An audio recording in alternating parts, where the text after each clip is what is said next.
differences, whether they be in our differences in abilities, our races, or our sexual orientations, are the palette from which the universe paints its masterpiece. I spoke to the network and I said, when you put this show on the air, you don't just put a good show on the air, you make us all better people. Welcome to the Media Access Awards.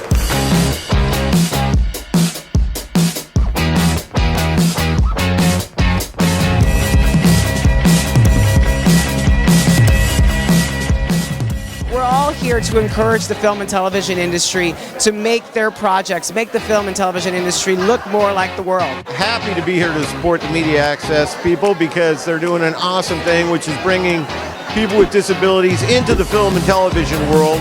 They've been far too long overlooked. And diversity to me is very important, to show people what this world is really like. Throughout the history of the world, it has been critical that we tell each other about who we are, where we come from, and what might be possible. We all know someone with a disability. It could be a parent of Parkinson's, a child with autism, or a friend in a wheelchair. As America ages and medicine advances, this population will only grow. They deserve a place in the stories that Hollywood tells. You have to have talent and make the magic as an actor or a singer or a dancer. But there are a lot of extra obstacles for people with disabilities, and we're trying to even the playing field a little bit. 25% of the US population has some form of a disability, and less than 3% of the characters on screen do. When you make content for the audiences as they are, and Hollywood is not doing that, as we all know, you will make more money. So if you can't do it for the right reasons, do it for the wrong ones. The men and women we honor today represent the best in the business at showing people with disabilities as they are, just as nutty as everyone else. We walked in, she said, "Is this the Oscars?" I said, "It's like the Oscars, but with more wheelchairs and sign language." You ready, interpreter? Hip, hop, the hibbit to the hibbit, the hip, hip, a hoppy, it don't stop. Now that I'm 95, I cross the room, I get a standing ovation. Thank you. Now I'm deaf and blind. Thank you. Michael Keaton. It's rare that a day goes by that I don't think about every time you reach over and you tie your shoe, absentmindedly reach across and grab a salt shaker, forget the keys to your car and just walk back to your room or run back to your room. All the little things that not only my mother just took pre-planning, but everyone who has a disability. We just take these things for granted. My dad came out with a big smile on his face and said, "You got the part." I was so happy. I couldn't stop smiling. I was just so dancing. I was like, yeah. Yeah. I had the honor of hosting this event some years ago, and I was not invited back.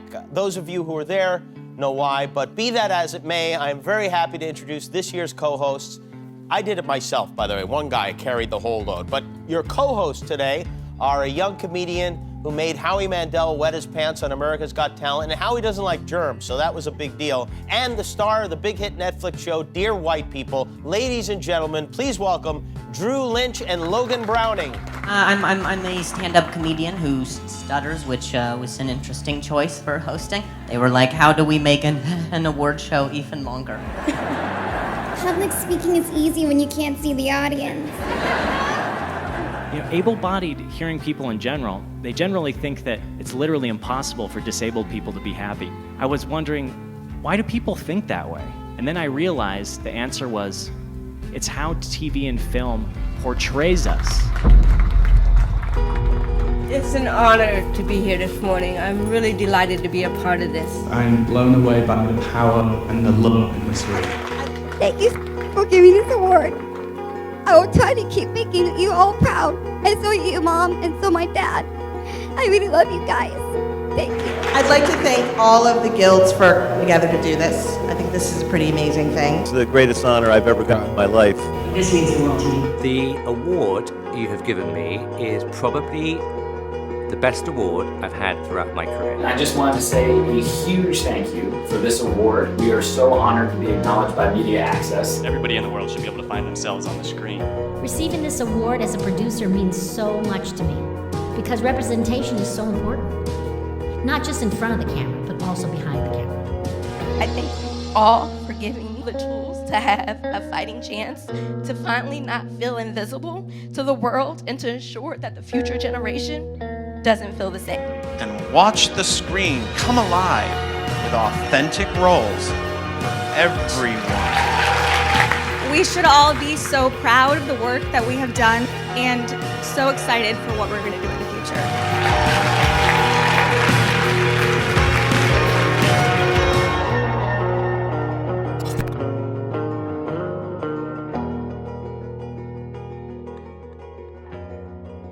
Welcome to Meet the Biz.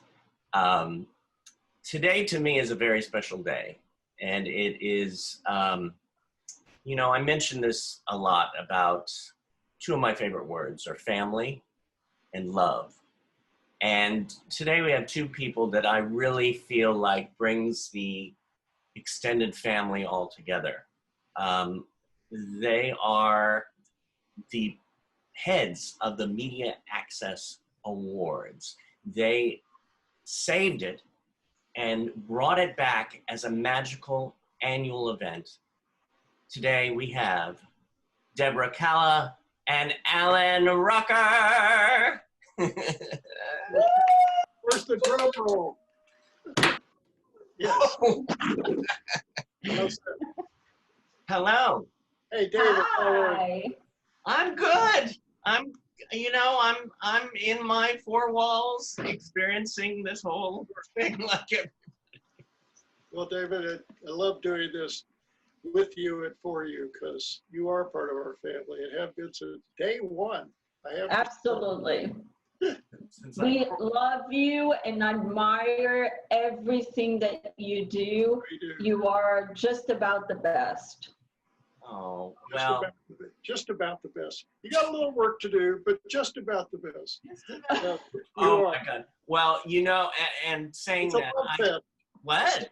It's like Sammy Davis Jr. used to say, it's a love thing here going on here. It is. It is. Well, that's what Meet the Biz is about. I really, and I'm so happy that I'm started to do this during this one positive thing that's happened out of this whole quarantine stuff is really, it keeps me going, and I try to make it a positive feeling for people where they can get away from it for a while and say, oh yeah, there's something past quarantine. And, you know, because we are also locked in our homes, we don't know what people are doing, but there's like all the stuff going on in our homes that people are working, people are, you know, developing things, people are, you know, in pre-production on stuff and classes and workshops and seminars. So there's a lot of buzzing going on, and when the doors are open finally, it's going to be a stampede of energy and things that got developed and done during this period. So, you know, got to look at the bright side. Yeah. Yeah. So, it made me think, look on the bright side of life. So where did you, what made you like reach and save the Media Access Awards? I know that it's going on its 41st year this year, correct? Right. 21st year, yes, and our 11th year for Ellen and I. Now, where did you both meet? How did you decide, hey, we've got to keep this going? It's almost like there was a big meeting, David, and everyone said, we got to save the Media Access Awards. And then everyone left, and I looked and I saw her and she saw me, and I guess, well, literally. No, I started when I became paralyzed in 1996, but I was working at the Writers Guild. Right. I was the head of the Writers with Disabilities Committee, and Deb and I actually met at an affair where a bunch of advocates got together, like Gail Williamson, et cetera, probably all the people you've talked to, and everybody said, and the unions, that was really helpful. Deb was representing the Producers Guild, I was representing the Writers Guild, and then there were AFTRA people. And it was simply this urgency to bring this show back, because it actually got off the air for 2 years. Right. 3 years. 3 years. 3 years, Yeah. yeah. It really got. And I swear, Deb, correct me if I'm wrong, someone said, well, geez, someone's going to have to produce this thing. Yeah. And everyone looked at the person from the Producers Guild, of course, and she said, oh, okay, I'll do it. It was literally like that. Okay, we need to save this. This is really important now. Who's going to do this? And I said, she said, well, I'll produce it. And I said, well, I'll write it, thinking that we would do it for 1, maybe 2 years, and then see it take off and stand back and pat ourselves on the back. Yeah. But whoa, we didn't know what we were getting into. We still No, don't. I mean, yeah, I remember sitting at our very first media access, and it was like we didn't have any clips, anybody's clip of their work. We didn't have, we didn't have much anything. It was like we Xeroxed the program, at Kinko's. And, and there were 100 people at the Peninsula Hotel. I remember.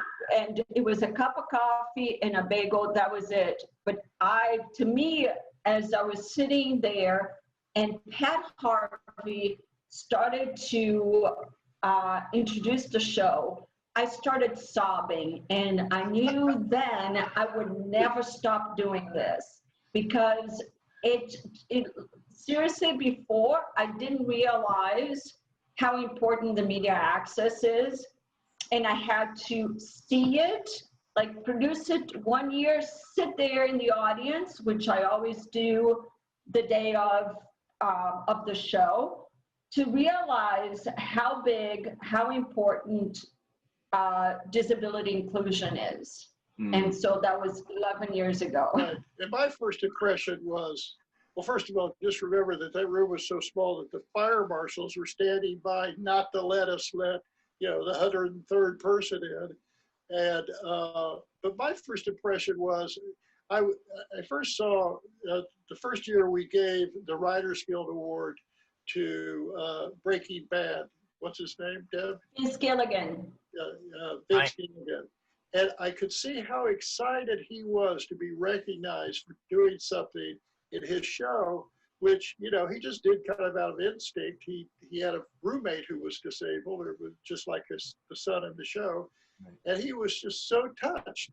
And then as it went on, the next year, the people that really moved me were always the young kids with disabilities, often in the audience, not even there to be recognized, but just enjoy what you called it, that family gathering, David, or some kind of group reassurance that, we're not a bunch of freaks out there, that this thing is real and building, and there are people that are looking out for you and trying to help in every way.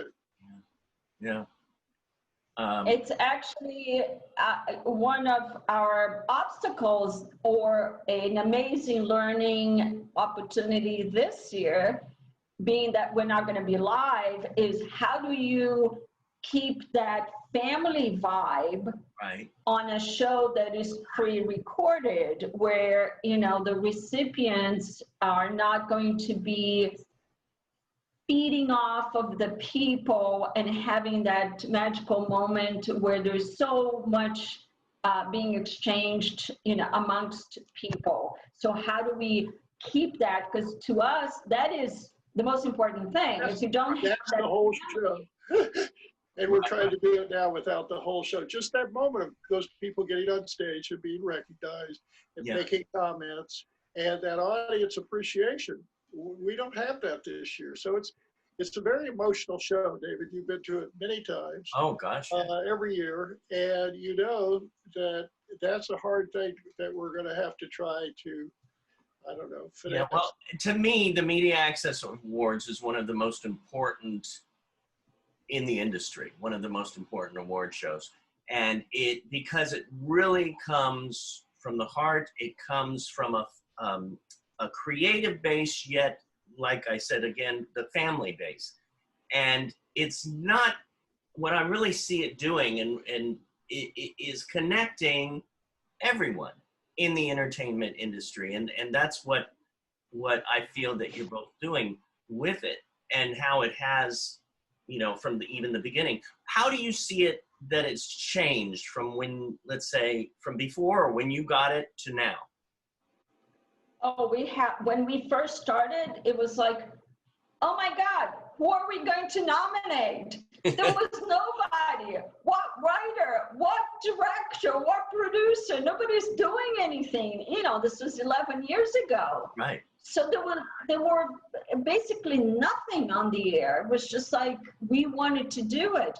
And now when, you know, the unions get together and we get together to choose our honorees, it's like, how about him? How about her? What do you think of this show? What do you think of that show? And that is the big change. Yeah. Because before it was like we didn't know who to nominate. And now we have so many people to nominate. Not that we don't have a long way to go, but just in that, we see how much things have changed. Right.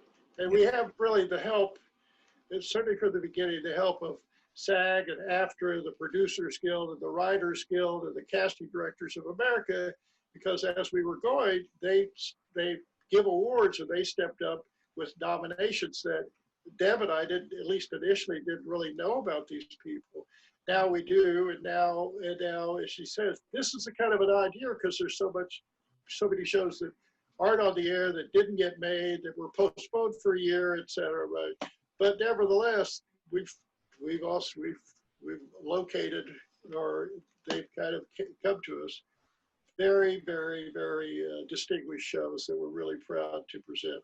Gosh, and how it has grown again from the 11 years ago to now. That, I mean, this last year was like, oh wow! It's just like every year it gets bigger and bigger and better. And what would you? That was our big splash last year, David, and then the virus hit. Well, I mean, this is, like you said, it's going to be a challenge this year, but I think it's going to be incredible. I think I mean, we are going for incredible because we like to do things bigger and better. Yeah. And also our partners, Easter Seals of Southern California, they're an amazing partnership. And you know, any crazy thing that we come up with, you know, they have said, okay, let's go for it. And they have really been amazing. So they really have been very, very supportive. Just a support, and now, how many years have you been with Easter Seals? This is our third year. Nice. Yeah, and very, Four very years ago, they came up to us and took us out to lunch, a free lunch, David. You don't want to miss out on those. And said, hey, we're doing this. They'd already started working with Nick Novicki, who you probably talked to. Oh, yeah. Just and so they were getting, you know, they were kind of dipping their toe in the water of disability in Hollywood. And they've gone, you know, full bore now. And we really would be lost without it. Right. Yeah. No, amazing group of people. And whenever I connect with them, it's like, you get that light, you could see that it's like, and again, I feel like it's those seeds that have been planted throughout the years are like having people come to you or to us, or, you know, everybody's joining together to make one strong so-called love fest, which we need more of the love this day and age, right? Absolutely, absolutely. These are very trying times. Oh yeah. What would you like to see happen in the future in regards to the Media Access Awards and what is going on in the diversity, disability community and inclusion? I mean, I'd like to retire the Media Access Awards in the very far future, meaning that we won't need to do this because inclusion will just be part of the fabric of media. So we exist, Media Access, because We need to support people that are creating these characters, that are writing them, producing them, acting in them, casting them, putting their money into these projects. We need to say, we see you, we applaud you. We need to others that are not doing it to see that this is such an important thing. So we have a purpose. I would like in the future, not today, because I love doing the media access, but in the far future, I'd like to quit the media access and not have media access anymore, because there will be so many actors with disabilities, writers, producers, and directors, all being nominated for Oscars and Emmys and Golden Globes and Tonys, and we won't need to do a media access award. Will never be their disability. You know the old saying that a medical doctor, the job of a medical doctor is to put himself out of business, is to cure everyone in his vicinity so there's no more business. And that's kind of what we're trying to put ourselves out of business. We think it probably won't happen tomorrow, but no, I think our next step, and we have to take it at some point, is a televised version of the Media Access Awards. Absolutely. We're talking to certain people, and this is really, you have the foundation world, all of them good-hearted people really trying, and then you have the real world of television, the real world of film, right? Right. And so you have to make inroads into that world in order to take what I'd say is our next step. So we just hope we can do that over the next year or so.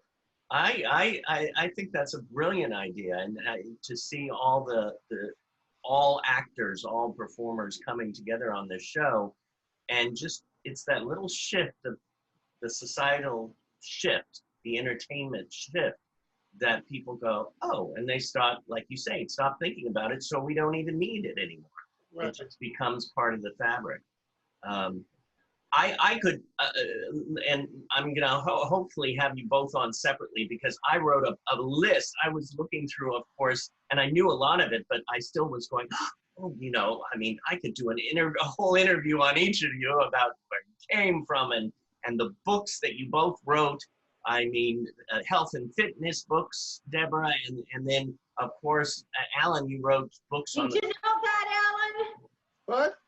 Did you know I wrote 2 books? Yes, I did know that, but you've never given me a copy. I know what's in them, right?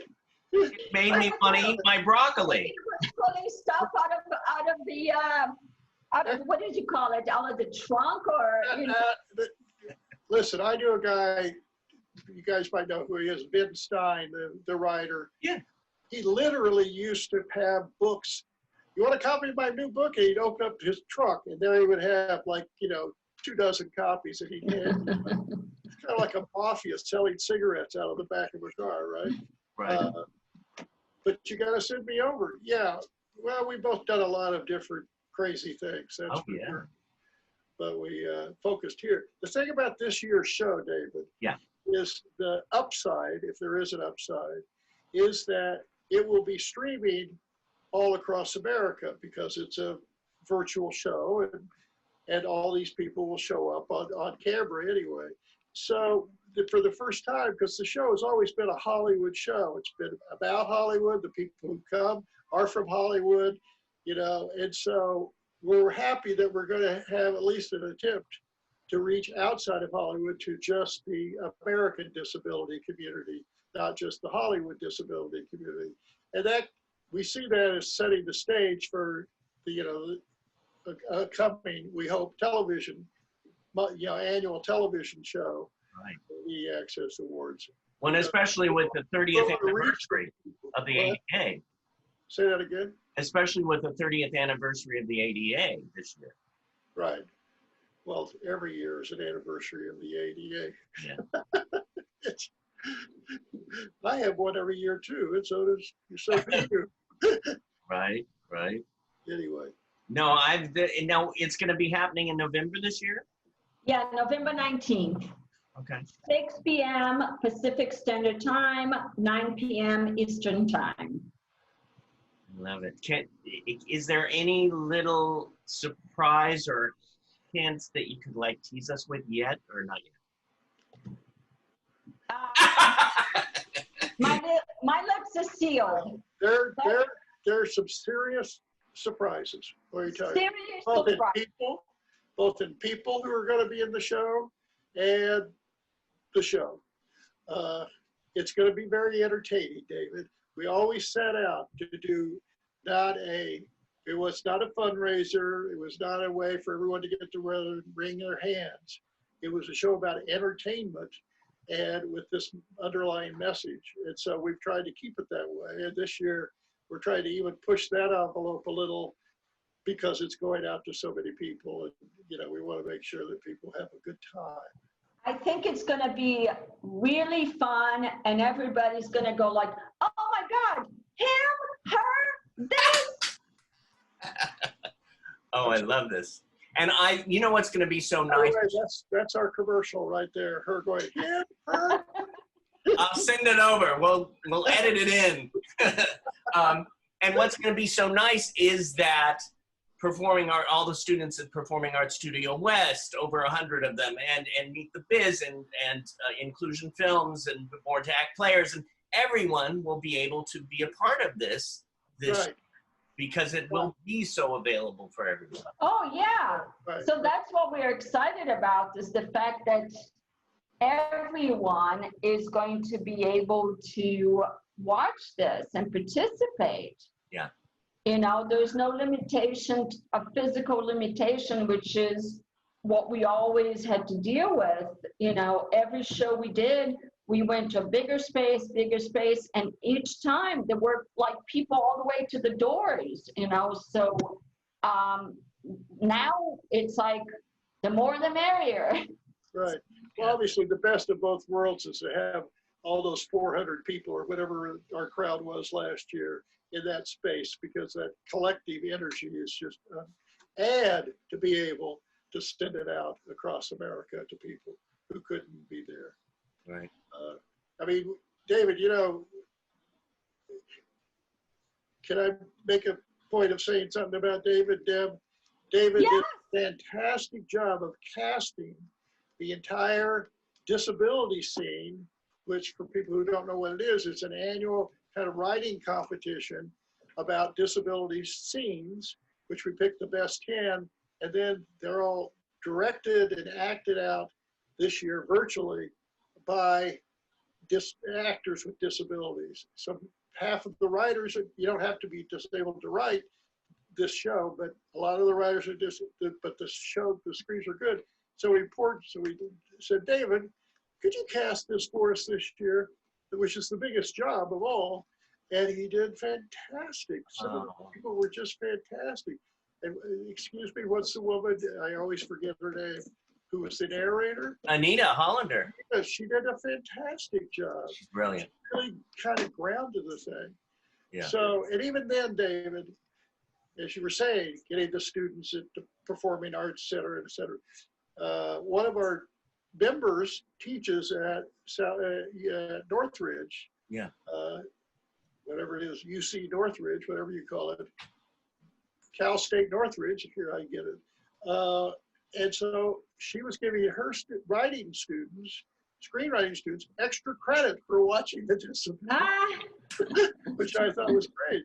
That's what you need. You got to get these young people who are either disabled themselves or are good creative minds, and can all of a sudden see that people with disabilities are, first of all, 1 out of 4 adults in America, and everybody knows one, and your next door neighbor or your brother or your sister or your aunt, and we'll start working these people into stories. It just makes for richer storytelling. Yeah, more levels of humanity to each character. I was blessed to do it, and I was blessed to be asked to do it. I went to the first one years ago, and thought it was, wow, this is incredible. And then this year, of course, I was called up to cast it, and I was so happy I was so blessed to get such amazing people in it, like you said. It was awesome. Oh, thank you. And it was fun too. I can mention everybody. Everybody I thought was incredible and amazing. And I was so happy we got some of the students like Luke Zimmerman, who's not, he's an actor. He was on television show for 5 years, and Bernard Smith in there. And, I could list everybody, but it was really, when you jump into it and you're having all this work to do, but then you get into it. And again, it's that, I will not get tired of saying family, because it really, we're tired of hearing it. No. Just kidding. Yes, but not tired of living it. Well, thank you for that. It was an honor to do it this year. For instance, Toby just killed Toby Forster. Oh. He played radically different roles. They were all kind of loud characters, and he was born to play them. He was so good, really good. Well, he was I always think of Toby. Whenever I think of somebody to cast, he's one of the first people I always think of, and I was shocked that he had never been a part of that before. I was shocked too, because other people always cast me, not because I don't know. But same with Kathy Buckley. Kathy Buckley was great. I'm sorry John Lawson didn't get in. He's been in the I know.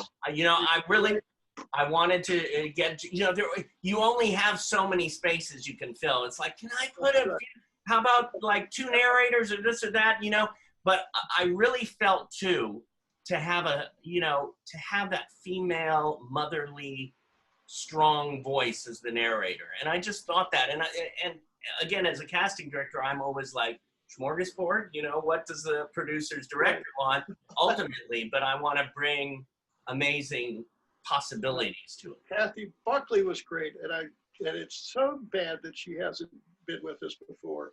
But since we're probably going to ask you to cast again next year, David, you don't have to say yes now. God knows we don't know what's going to happen in the next 2 weeks, right? Let alone next year.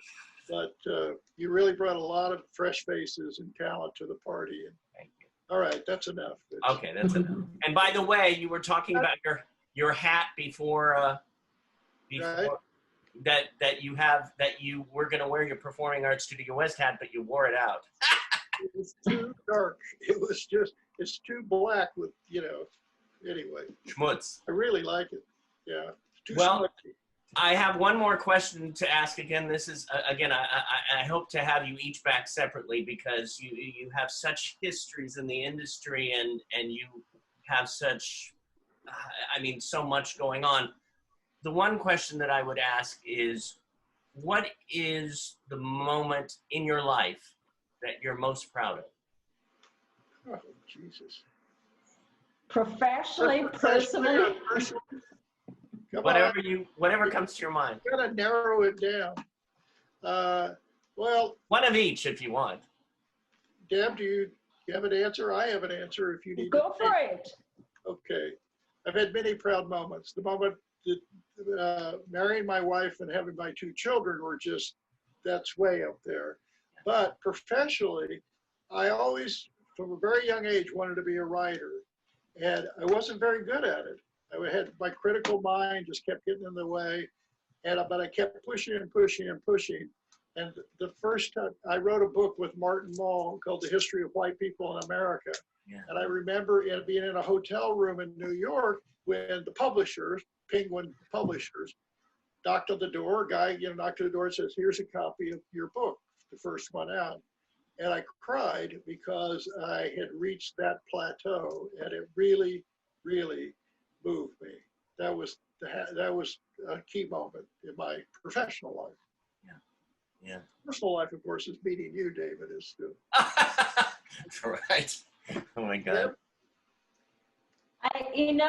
I'm the kind of person that I have had many important moments in my life, but I don't have one the most important, because I put so much of me, so much of my energy into everything that I do, that when it's finished, when it's done, and I can sit back and watch, that's the most important moment in my life. And then I have another most important moment in my life. Right. And there, it's just about really fulfilling something that you set yourself out to do, and you do it, and it's really, really amazing, that feeling of like, I did it, look, I did this, and then you start all over again. Yeah. Yeah. So I'm sorry, I'm like one of those boring people that don't have like the person that you most admire in your life or your most important moment. Actually, I do have the person I most admire in my life, and that is Benjamin Franklin. Oh. Benjamin. And why Benjamin Franklin? The man was everything. He was a writer, he was a politician, he was a scientist, he was a humanitarian, he was a traveler. I mean, not just a writer, he was an amazing writer, not just a politician, he was an amazing politician, he was an amazing scientist. Like, everything he did was done so brilliantly. And I just love, his integrity. So, I mean, yeah, so he's the only person, if you said, who would you want to have dinner with? Benjamin Franklin. Right. Maybe David can get him for his next series. Oh, yeah. I can always try. You could probably find an actor. I actually tried to write a pilot where one of the characters was Benjamin Franklin, but it was too complicated. Right. We'll do a little seance. Thank you so much. I'm excited again, as every year this time of year I sort of go, oh, it's almost the Media Access Awards time. So this is going to be a very special year. And yes. thank you both. Thank you, David. Thank you. Well, for what you have done by keeping it alive and Easter seals coming aboard, it's exciting and wonderful, and it brings us all together. I hate to tell you this, yes. David, this is not a good word to use in this business. What? But you are an inspiration. You were an inspiration to me from when I first did one of those Meet the Biz classes at the Writers Guild. You remember that occasion? I love that. Just walked away and said, well, this Zimmerman guy, Jesus, he's going to be a hard act to follow. I told you that I would always do everything for you except for selling my body. If it's good, because no one would want it. It would be you wouldn't get a dime for it. Anyway, but to thank you for everything you do, David, really, seriously. Thank you.